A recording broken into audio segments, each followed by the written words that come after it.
Joseph Kabila, durant les 18 ans de son règne, il a été à la tribune des Nations Unies. Alors maintenant, quid des travaux? Il y a des travaux qui ont été lancés en pop pour accueillir les papes, non? Il y a des outils qui ont été... Mais à quelque chose malheur est bon, puisque les caisses de l'État seraient vidées encore comme on en a vidé avec la présence du roi. Les caisses de l'État? Oui. Comment ça serait vidé? Mais vous n'avez pas vu cette mobilisation qui nous a rappelé les années 70, les années 60, les années 80. Quelle mobilisation? Où on voit les gouverneurs en train aussi de... Est-ce que vous trouvez ça vraiment normal? Même le roi lui-même s'est étonné de voir un grand gouverneur de la ville-province entonner une chanson de mobilisation à son chef. Mais cette histoire de personnalité. C'est juste un rappel pour dire Fathi Béton. C'est pas lui de le faire. Mais Fathi Béton, qu'est-ce qui s'est construit en béton? Rien ne pousse sur le béton. Qu'est-ce qui pousse sur le béton? Tu peux jeter le grain de maïs ou des blés sur le béton et ça va pousser?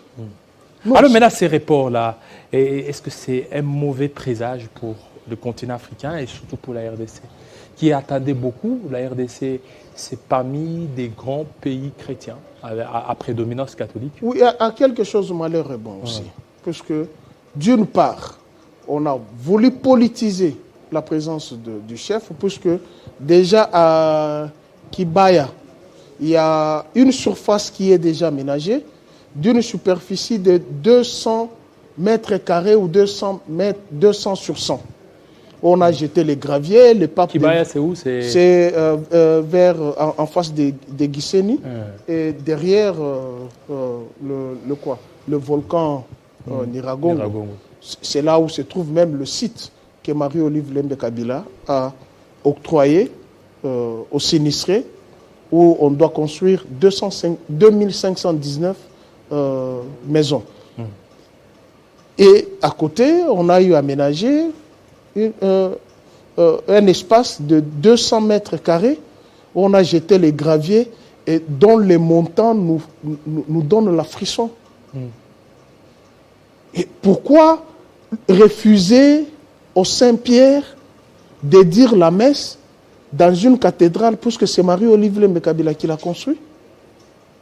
Donc c'est très politisé. Mais oui, c'est politisé, c'est connu. Quand vous prenez le programme, quand on a tracé le programme papal, il n'y a aucun jour où il va dire la messe à la cathédrale. On va l'amener à Kibaya. Et maintenant, l'inauguration, c'est prévu quand de la cathédrale? Bon, l'inauguration, c'est presque probablement au mois de juillet. Au mois de juillet. Probablement puisque les travaux ont tellement avancé. Dernièrement, j'étais à Goma. J'y étais avec la première dame rurale, que je respecte beaucoup. Nous avons eu à visiter la cathédrale. C'est une cathédrale qui va prendre à peu près plus de 5000 personnes. 5000 personnes, c'est la plus grande. Et à ces jours, nous sommes déjà, si pas à 90% de travaux. Ça peut être, puisque quand nous y étions là, c'était à 90%. Et je pense que les travaux avancent. Nous pouvons être à 95% d'ici le mois de juillet. L'ouvrage sera fini. Oui, elle va livrer... Et en plus, ce n'est qu'un report. C'est un report, c'est signé. Ça pourrait être peut-être au mois d'août, ou au mois de décembre. Oui, c'est un report, puisque le roi aussi avait reporté plus de 3 fois. Et puis, il est arrivé que ce soit un report, mais qu'on ne politise pas. C'est ça le problème, qu'on ne politise pas. Qu'on ne dit pas que puisque c'est Marie-Olive Lembe Kabila qui a construit la cathédrale, et que le pape ne peut pas aller là-bas, puisque c'est le pouvoir en place qui a fait ce que le... Non, on ne peut pas politiser l'Église catholique, en faire... D'ailleurs, c'est Marie-Olive Lembe Kabila qui est pratiquante catholique, contrairement aux autres qui ne sont pas pratiquantes. Pour terminer, vous êtes là, notre confrère Yves Bouya, toujours arrêté, mais c'est lui qui a porté plainte, à présenter ses excuses. Est-ce que vous acceptez ça ou vous voulez qu'il aille un peu encore loin? Bon, d'abord j'ai oublié quelque chose. Je voulais présenter mes condoléances à la famille de notre confrère Ilunga Mwanabouté, qui a été amené en terre aujourd'hui. J'ai connu le grand frère, c'est parmi la crème de la presse, parmi la crème des chroniqueurs, nous n'avons pas eu de problème comme nous en avons aujourd'hui, où certains journalistes, mes confrères, sont utilisés pour causer du tort aux autres. Et vous savez, dans l'ordre des avocats, ou dans l'ordre des médecins, ou dans les différents ordres, un confrère ne peut pas extraire son confrère en justice, puisqu'il y a un tribunal de pair pour régler l'affaire. Mais ce qui me choque un peu, c'est de voir que le problème pour lequel notre confrère Yves Buya est allé en prison ne pouvait pas être amené à la juridiction des droits communs. Nous avons notre tribunal de pair, où soit il y aura des sanctions qui pouvaient être infligées à celui qui est reconnu coupable, que d'amener un confrère. Vous savez, entrer en prison, c'est beaucoup plus facile. On peut vous y pousser pour entrer, mais pour sortir, les démarches administratives, ça peut vous prendre même un trimestre, même un mois. Alors, si Israël Mutombo a présenté les excuses, je pense qu'il faut que ces excuses soient sincères. Je sais qu'il est chrétien. Il faudrait que le linge sale se lave en famille et que cela ne puisse pas arriver. Mais de son côté, il doit aménager un peu son style de travail, en fait. Si réellement il est utilisé par les services de renseignement, ce qui n'est pas déontologiquement acceptable dans notre profession, s'il est utilisé pour causer du tort à nos confrères, qu'il ne le fasse plus. N'est-ce pas? Puisque nous sommes un corps, nous sommes une famille.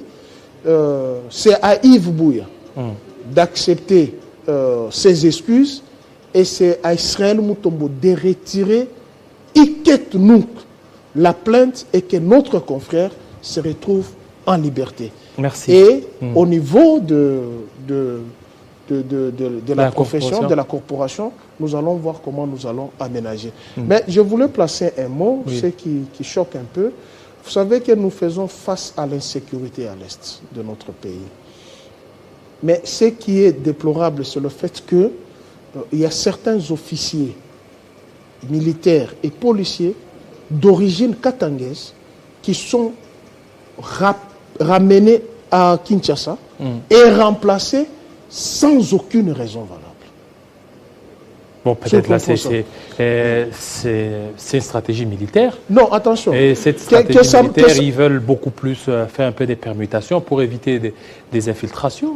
Non, écoutez, la permutation ne peut pas être que réservée à une seule ethnie ou une seule tribu ou au seul ressortissant du Grand Katanga. Vous avez vu, il y a les ressortissants du Kivu. Moi, je suis tout à fait d'accord qu'on fasse des permutations. Merci. Mais lorsque vous rappelez les officiers supérieurs, ils doivent savoir le pourquoi vous les rappelez et qu'ils soient aussi reçus par l'autorité hiérarchique. Ce qui n'est pas le cas jusqu'à présent. Et ils sont déjà remplacés sans aucune raison. Je suis tout à fait d'accord. Merci beaucoup. Dans la stratégie militaire qui est des permutations. Merci beaucoup, Pius Roland Romain, de votre passage. Nous allons recevoir les députés nationaux, Willy Bolio et ici chez nous.